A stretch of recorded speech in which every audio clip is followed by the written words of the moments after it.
Next question कुछ current electricity जैसा है। In the following circuit the resistance of square loop A B C D is 16 ohm. Okay, find the voltage across capacitor in steady state. Steady state में क्या होता है ना यार कि हमारे पास कैपेसिटर कंप्लीटली चार्ज होता है। कैपेसिटर कंप्लीटली जब चार्ज होता है उसमें से करंट फ्लो नहीं हो पाता है, तो जो भी करंट आ रहा होगा वो या तो ऊपर जाएगा या फिर इधर जाएगा और बाद में वापस मिल जाएगा। कैपेसिटर को ये नहीं छोड़ेगा, पर स्टिल कैपेसिटर के अक्रॉस पोटेंशियल डिफरेंस होगा। वो पोटेंशियल डिफरेंस फाइंड करने के लिए बोला गया है। तो ध्यान से देखो, ये था ही नहीं क्वेश्चन, नहीं है क्वेश्चन।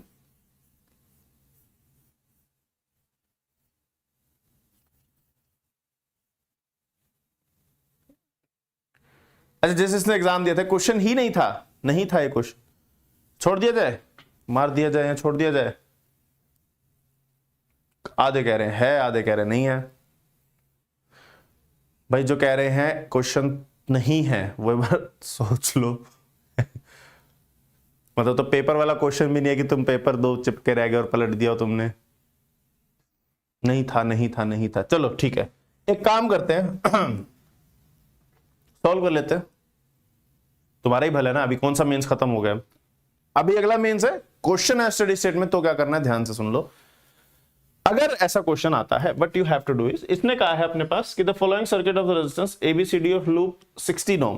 पूरे लूप का 16 ओम है, तो हमारे पास 4 पोर्शन है, तो सब में इक्वल इक्वल होगा। ठीक है, तो ये 4 ओम हो जाएगा और ये 4 ओम हो जाएगा और ये 4 ओम हो जाएगा और ये 4 ओम हो जाएगा। Now find the voltage across the capacitor. ठीक है, था नहीं था कोई बात नहीं, फोकस।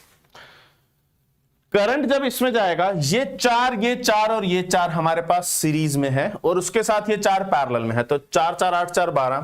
तो जो 1/R की वैल्यू, फिर जो ऊपर वाले का रेजिस्टेंस हो जाएगा वो हो जाएगा 4 × 12 डिवाइड बाय 4 + 12।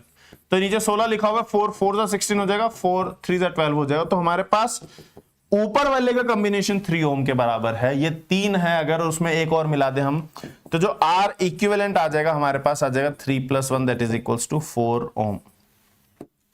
टोटल करंट कितना फ्लो होगा, I will be equal to V/R, तो आ जाएगा 9/4 एम्पियर के बराबर टोटल करंट जो फ्लो हो रहा होगा I यहां पे। अब अगर आप इसमें करंट I1 लिख लो और इसमें करंट I2 लिख लो, और आपको याद है ना कि जब डिस्ट्रीब्यूट होता है करंट कैसे डिस्ट्रीब्यूट होता है, इनवर्स रेशियो में।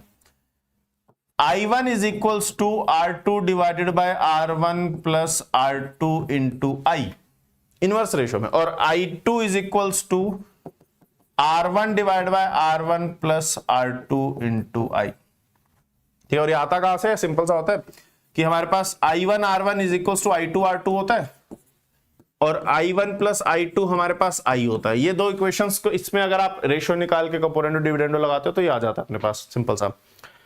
अब अगर ये सिनेरियो है, नीचे जाने वाला करंट अगर आप निकालोगे I1 is equals to R2 जो कि ऊपर का है 12 divide by R1 plus R2, 12 और 4 होता है 16 into total current which is 9/4। ऐसे जब आप I2 निकालोगे तो वो आ जाएगा, I2 ऊपर वाला निकालोगे तो नीचे वाला रेजिस्टेंस 4 डिवाइड बाय टोटल हमारे पास हो जाएगा 16 इंटू टोटल करंट 9/4। ठीक है, तो हमारे पास 4 कट जाएगा, 4 3 12 हो जाएगा, तो आ जाएगा this value is 27/16 and this value is 9/16।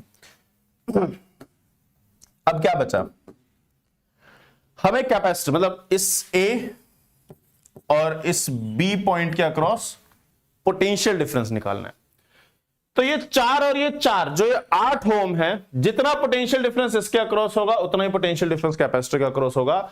तो अगर मुझे VAB फाइंड करना है तो मैं इसको सीधा सीधा लिख दूंगा I इंटू R के बराबर। I हमारे पास I2 है और I2 की वैल्यू हमने निकाली है 9/16 मल्टीप्लाइड बाय 4 और 4 8, तो आ जाएगा 8 9/2 हो जाएगा हमारे पास 4.5। तो 4.5 वोल्ट जो है वो कैपेसिटर के अक्रॉस है, तो option A will be the correct answer.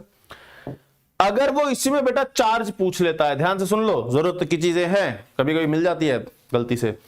अगर ये 4.5 वोल्ट है तो जो चार्ज आएगा वो हमारे पास सीवी के बराबर होगा। जो भी कैपेसिटर दिया होगा, इसमें कैपेसिटर नहीं दिया हुआ है, जो भी कैपेसिटर दिया होगा उसको आप 4.5 से मल्टीप्लाई करोगे तो चार्ज आ जाएगा कौन सी स्टेट में? स्टेडी स्टेट में। पूछता है, चार्ज पूछता है और बहुत बार पूछा भी हुआ है, बहुत बार पूछा हुआ है। ठीक है, क्लियर?